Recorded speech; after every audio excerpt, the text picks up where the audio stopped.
Welcome to another episode of the Be Wise Podcast. I am your host, Chris Y. Wright. And today we're going to dive headfirst into the sea of irony currently flooding our city streets.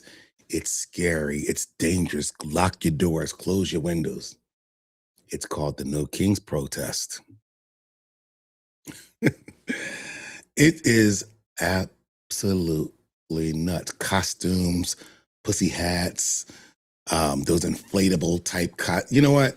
Like, let me just show you what it looks like, and then I'm going to continue because I'm going to tie the No Kings protest into these progressives' hatred of prosperity and actual progress. They call themselves progressives, but they don't really want to be progressives. You know what I mean?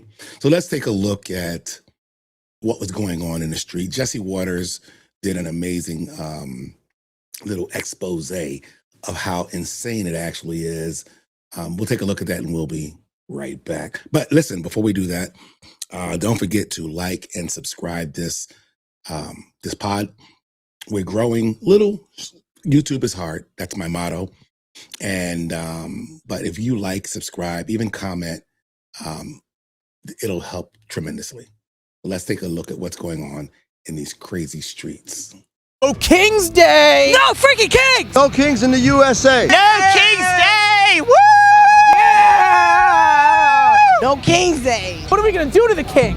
Gonna shut him down. How are we gonna shut him down? Impeachment. If there's impeachment, that means there's a Congress and Donald Trump can't be a king. Right. Right. Why is Donald Trump a king? Because he's nuts. He smells funny. For real? Is that a question? Because he has repeatedly overused his. He's trying to abuse this world and try to make this place all about him. Why are you asking me this? You know the answer. What's the answer? You know it. What is it?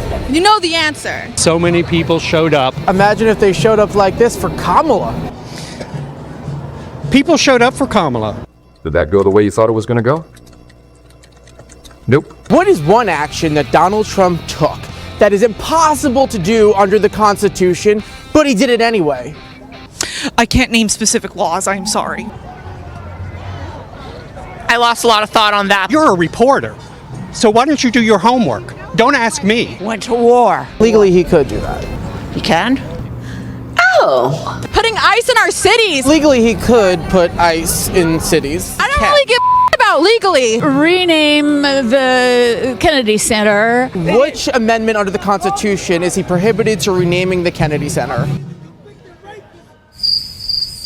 I refer you to the New York Times 2 days ago. They had a list of 30 items. And you read it? I read it, absolutely. So what is one thing from that list? One thing from that list is I'm blanking. I did not fully read it. I've got it. I've read excerpts. He's trying to run again. If he's trying to run again, why'd he leave office the first time? Because he got voted out. So why won't he leave office now when he's term limited? Because he's a fascist, that's why. Did But you not hear what I said? But he left He's the a first fascist. Are you affirming that you think President Trump is a fascist? I've spoken about... That's okay, you can just say yes. Okay.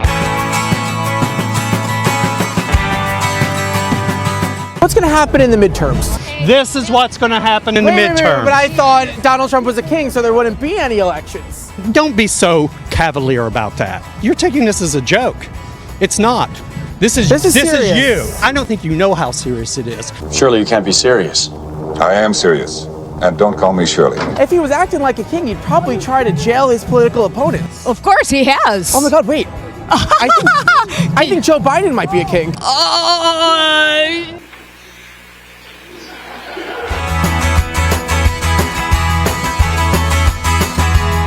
Who do you want to win the U.S.-Iran war? Honestly, I can't say who. You don't want the United States to win? Not with Trump. The U.S. is bombing Iran for no reason. I am rooting for the United States to just stop. So you're not rooting for the United States? Correct. Are you happy the Ayatollah's dead? No. I'm not happy that anyone's dead. Trump took out the Ayatollah. He took out Maduro. He seems to be the king slayer. You gotta give him credit. How can you ask that question? I don't know. I heard he loves strong men. Do you love strong men? Well, maybe George Clooney. Yeah, I'd be shaken if I saw him. We are the families. Climate family. Climate families. Do you know who I am? Well, you a king? Here's Johnny. All right.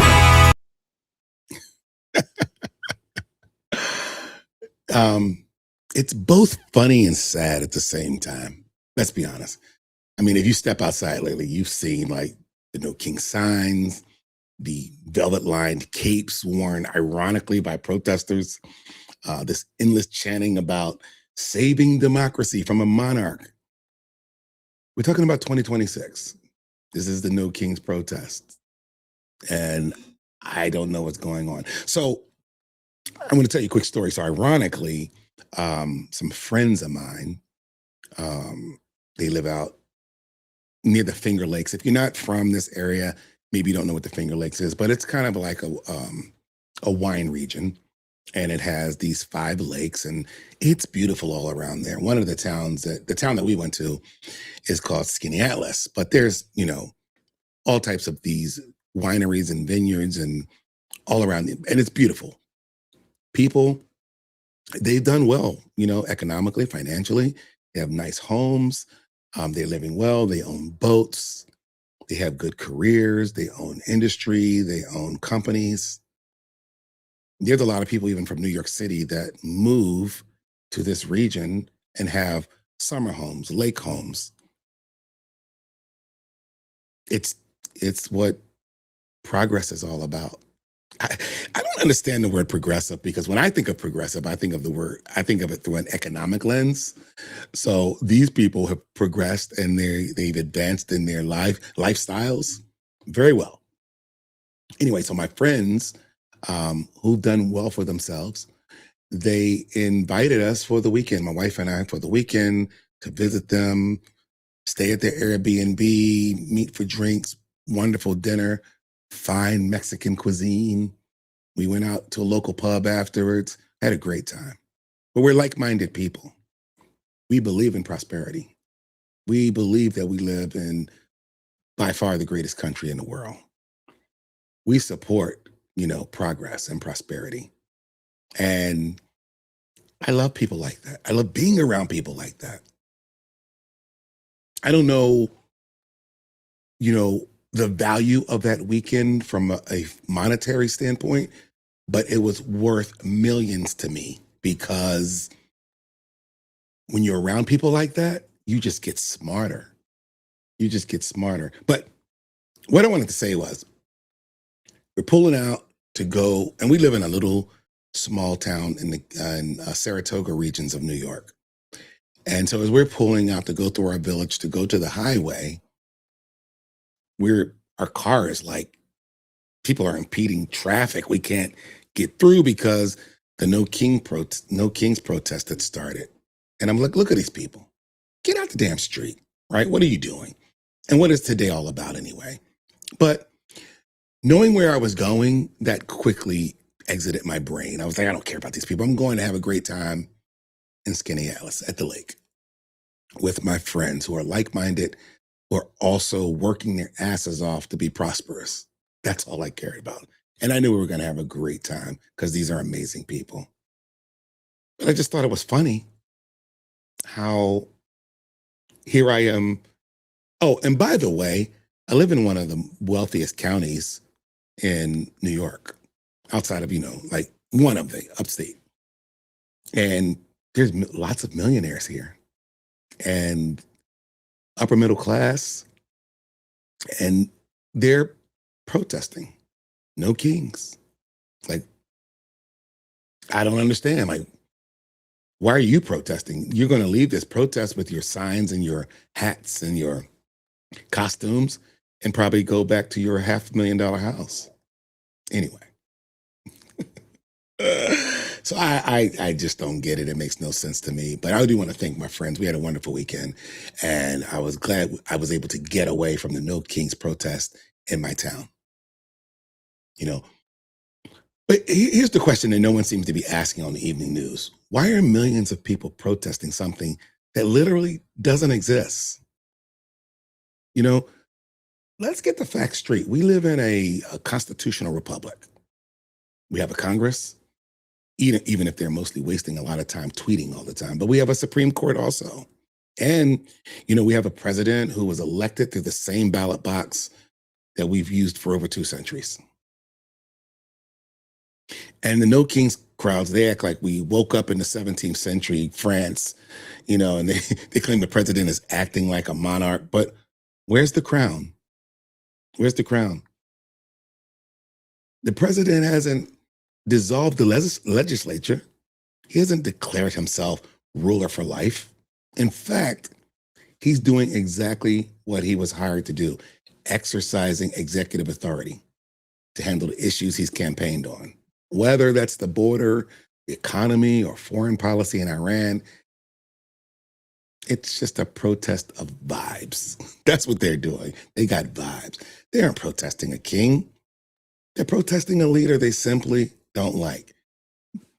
By labeling him a king, they bypass the need for a real policy debate.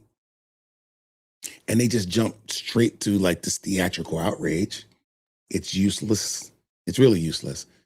It's a hobby. It's not a movement. Right? So this leads us to a deeper issue. Why this obsession with authoritarianism? Because the progressive left has rebranded prosperity as tyranny. Right? They've taken this engine of human progress, capitalism, and slapped a greed label on it, as if that's a bad thing.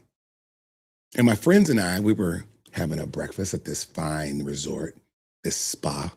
And here's the thing, there's no shame in me talking about what prosperity can do for your life. And my friends, they're not ashamed at their prosperity either, because we're at this beautiful spa, sitting in a hot tub at the end of winter. All types of other prosperous people are wandering around us, drinking mimosas and Stellas in the water, hanging out in the sauna, steam room, and fancy robes, living like kings and queens. And there's no shame in that, because this is why you work hard. Not only to live like that, but to be around people like that. We're doing it also to show you that America is the greatest country in the world. And here's the great part. None of us we are not like trust fund babies. None of us, me and my friend, we didn't come from families. We all have either come from humble backgrounds or sometimes humiliating circumstances that we don't want to talk about. But it's great to talk about them so people don't think that you are from this economic privilege. So to the modern progressive, if you're successful, you must have stolen it. You must have stolen it. And none of us did. If you're wealthy, they consider you greedy. They've turned prosperity into a 4-letter word. But let's look at what they call greed through a different lens. So there's this famous speech. I don't know if you saw the movie Wall Street. I was talking to my friend about it while we were eating our wonderful French toast and wonderful breakfast with mimosas. But then we were talking about the movie Wall Street. And there's this famous speech from the film. And while this speech was written for a villain, the core logic is actually a pretty accurate description of human nature. Take a look at this. The point is, ladies and gentlemen, that greed, for lack of a better word, is good. Greed is right. Greed works. Greed clarifies, cuts through, and captures the essence of the evolutionary spirit. Greed in all of its forms. Greed for life, for money, for love, knowledge, has marked the upward surge of mankind, and greed, you mark my words, will not only save Teldar paper, but that other malfunctioning corporation called the USA. Now, before you No Kings crowd faint, oh my God. Listen to what that means, at least what it means to me. All right. So when you strip away the Hollywood cynicism, excuse my phone, it should be on silent. But when you strip away the Hollywood cynicism, what he's actually talking about, he's talking about incentive. He's talking about like the will to excel. The greed for knowledge is why we have the internet. The greed for a better life is why people immigrate here in the first place. The greed for prosperity is why we have medicine, air travel, smartphones. The very smartphones that these protesters are using to organize their No Kings rallies. And progressive, they want to stifle that upward surge because it creates inequality. But a world without that drive isn't a utopia. It's a stagnant pond. You know? As I said, my friends and I, we all came from humble beginnings. We didn't come from high economic families, rich families. We all came from sometimes even lower income, middle class families. We're all just regular people. Some of us have been through divorces. Some of us have foreclosed on homes. Some of us have had cars repossessed, all in an effort to become more prosperous and have the American dream. That's me. That's my friends. These are the people that we are around. We tell horror stories about our progress, our upward mobility, trying to take advantage, because we are told that life, liberty, and the pursuit of happiness. And sometimes in that pursuit, we fall down. In that pursuit, we stumble. We make mistakes, stupid decisions in marriage, in family, in business, with money. That pursuit of happiness is a hard one sometimes.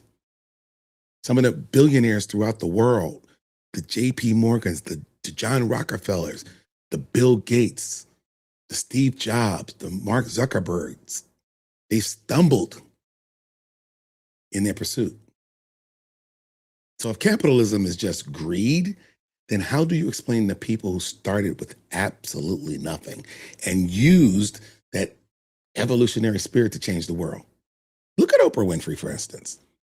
She was born into extreme poverty in rural Mississippi, wearing potato sacks for clothes, she said, surviving trauma that would break most people. Was it greed that drove her to build a multi-billion-dollar empire? Or was it an unyielding desire for a better life? Look at Arnold Schwarzenegger, growing up in post-war Austria with no plumbing, no phone, food shortages.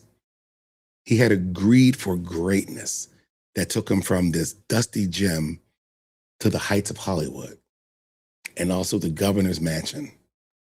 Or even let's look at Jay-Z, regardless of what you think about him, went from the projects in Brooklyn to become a global icon and a billionaire, and married another billionaire. Like, these aren't stories of exploitation. These are stories of people who refuse to be victims of their circumstances. They embrace the spirit of competition and the rewards of free market, right? So progressives call this greed because it's easier than admitting that success is a choice fueled by ambition. Now, you might be asking, if there's no actual king in the White House, then why is this No Kings branding so effective to the left? It's because to modern progressives, prosperity is the new monarchy. Think about that. Think about the fact that if you were a McDonald's cashier, or you were on fries, or you flipped the burgers, and you worked hard, you became an assistant manager, and then a manager, and you saved all your money, and you did that job for 20 years. You became a district manager, a regional manager, head of this department, head of that department. They respected you when you were flipping burgers and on fries. These progressives, they respected you when you were the cashier. But then as you moved up and you start prospering from stock options and ultimately you made so much money, you said, I'm going to buy a McDonald's. And then you buy 2, 3, 4. They respected you as the fry guy, but they won't respect you as the entrepreneur, the millionaire. Isn't that crazy?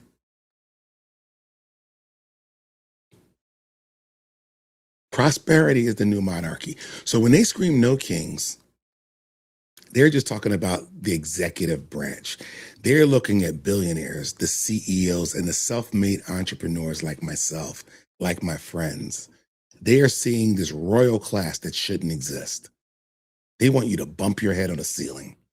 To them, any hierarchy, even one earned through hard work and the evolutionary spirit we just talked about, it's inherently tyrannical to them.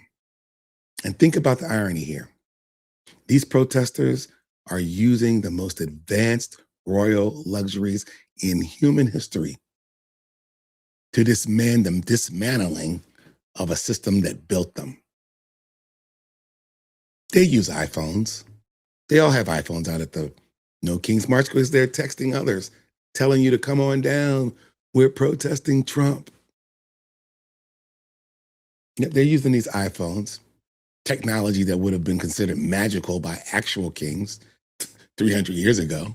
They organize on global satellite networks. They wear high-performance fabrics. They're living in an era of unprecedented prosperity. Yet, I haven't talked about the fact that they show up to these No Kings protests in their Subarus and their electric cars and their, and then their very expensive Audis and BMWs and Mercedes-Benz, and they park them in the town parking lot and they come out with their capes. They're living in an era of unprecedented prosperity. Yet they view that very prosperity as a sign of corruption. They see someone like Arnold Schwarzenegger or Jay-Z rising from nothing to the top of the mountain. And instead of seeing that as an American success story, they see a king who needs to be dethroned. That's why we build them up and knock them down.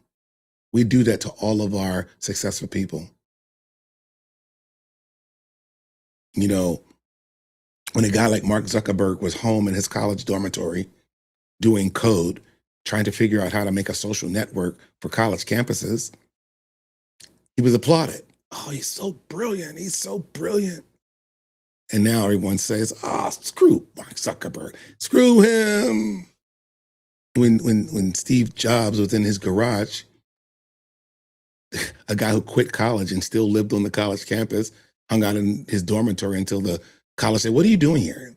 Ultimately kicked him out. Him and his friends trying to figure out how to build the next best computer, the next operating system. Oh, what a great success story. And that became, screw Steve Jobs. They don't like when you build something. But that's the core of the No Kings delusion. They've convinced themselves that the only way to have equity is to make sure that no one even wears a crown, even if that crown is just a metaphor for being the best in your field. They want a world of total flatness. But here's the truth they won't tell you. Here's the truth they won't tell you on the protest line. A society that refuses to let anyone be king of their industry is a society that eventually runs out of bread. Don't let that escape you. I'll say it again. A society that refuses to let anyone be king of their industry is a society that eventually runs out of bread. When you kill the incentive to be the best, when you label the drive for wealth as greed and the leader as a tyrant, you don't get a utopia. You get a level playing field of poverty. They're protesting the king because they're terrified of the responsibility that comes with being a sovereign individual in a free market. So,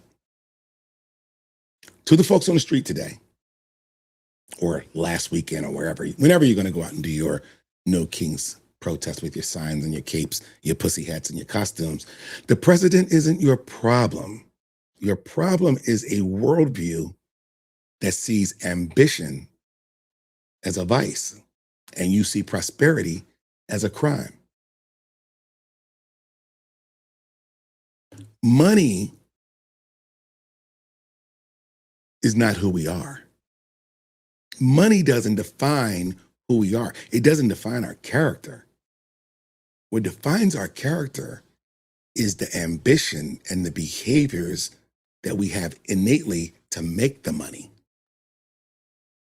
If a guy loses all his wealth in the stock market and he jumps out the window and commits suicide, he has a lost soul because he doesn't know how he made the money in the first place. If I wake up tomorrow broke with a penny, even though we have a shortage on pennies, but if I was to wake up broke tomorrow, yeah, my wife would cry and I would be scared and I'd be sweating because I can't pay my bills. But then I have to look back into the root of what I did to make the money I made in the first place, because that defines who I am. The money didn't make me who I am. It's the behaviors and characteristics that drove me to make the money in the first place. So your problem is a worldview that sees ambition as a vice and prosperity as a crime. In America, we don't have kings, but we do have the freedom to be as successful as our drive allows. You know, instead of protesting a phantom monarchy, why not try leaning into that evolutionary spirit? It works for every person who ever moved the needle of history. I don't know. Let me get off my soapbox. But that No Kings protest over the weekend just kind of, it just all came together for me. Typically, I see the No Kings protest and I just drive my car through it and go, excuse me, ladies and gentlemen. Hey, how you doing? You know, wave to them, whatever. Never letting them know who I am. But this weekend, because I was going to visit my friends and we were going to have a wonderful, prosperous weekend and spend the money that we worked so hard to make, then I tied the two together to make this put this podcast today, because I thought, wow, what a time we live in and what a wonderful country we live in. And we just have, the way I see it, the way my friends see it, and the way those people on the street see it, two different lenses, two different visions for our country, two different visions for America. That's all I got. Don't forget to like and subscribe. Watch the channel, share it. I'll talk to you guys later.